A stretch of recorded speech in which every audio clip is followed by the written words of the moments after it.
இயக்குனர் நந்தா பெரியசாமி இயக்கத்துல சமுத்திரகனி, அனன்யா, பாரதி ராஜா ஆகியோரது நடிப்புல வெளியாகி இருக்க திரு மாணிக்கம் படம் எப்படி இருக்குன்னு பார்க்கலாம். இந்த உலகத்திலேயே எனக்கு ரொம்ப பிடிச்சது எங்க அப்பா மட்டும்தான்.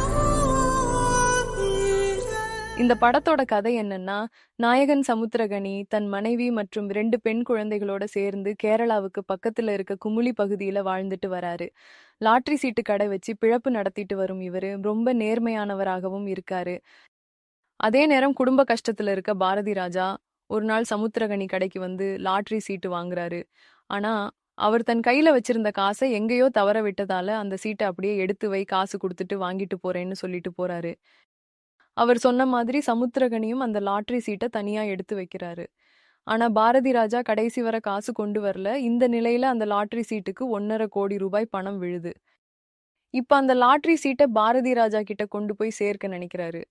ஆனா சமுத்திரகனியோட மனைவி அனன்யா தன் குடும்பத்துல இருக்க கஷ்டத்தை எல்லாம் சொல்லி பாரதி ராஜா கிட்ட அந்த லாட்டரி சீட்டை கொடுக்க வேண்டாம்னு கட்டாயப்படுத்துறாங்க.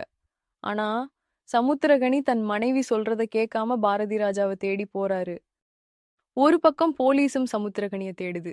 கடைசியா சமுத்திரகனி அந்த லாட்டரி சீட்டை பாரதி ராஜா கிட்ட கொடுத்தாரா? சமுத்திரகனிய போலீஸ் ஏன் தேடுறாங்க போன்ற கேள்விகளுக்கு பதில்தான் இந்த படத்தோட மீதி கதை. ரொம்ப ஹாப்பியா இருந்தோம். ஆனா எல்லாமே ஒரே நாள்ல மாறி போச்சு. வண்டி நிப்பாட்டுங்க அண்ணே. அந்த ஸ்பாட்டை லொகேட் பண்ணுங்க.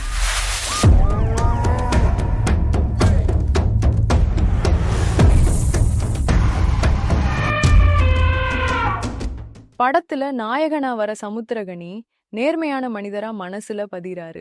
அதுவும் இப்படி ஒருத்தர் உண்மையிலேயே இருப்பாரான்னு ஆச்சரியப்படுற வகையில் இருக்கும் அந்த கதாபாத்திரத்துக்கு ஏத்தபடி ஒரு யதார்த்த நடிப்பை வெளிப்படுத்தி இருக்கிறது உண்மையிலேயே சூப்பர் தான். அதுவும் மனைவி, குழந்தைங்க கிட்ட தன் பிளாஷ்பேக் சொல்லும்போது ரொம்பவே நெகிழ வைக்கிறாரு.